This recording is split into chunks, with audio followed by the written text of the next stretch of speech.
உண்மையான ஒரு வார்த்தை. எரேமியா தீர்க்கதரிசன புஸ்தகம் 29வது அதிகாரம். எரேமியா 29வது அதிகாரத்தின் 14வது வசனத்தை வாசிக்கிறேன். எரேமியா 29:14.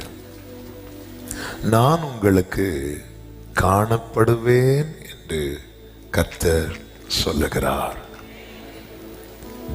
நான் உங்கள் சிறையிருப்பை திருப்பி, நான் உங்களை துரத்திவிட்ட எல்லா ஜாதிகளிலும் எல்லா இடங்களிலும் இருந்து உங்களை சேர்த்து, நான் உங்களை விலக்கி இருந்த ஸ்தலத்துக்கு உங்களை திரும்பி வர பண்ணுவேன் என்று கர்த்தர் சொல்லுகிறார்.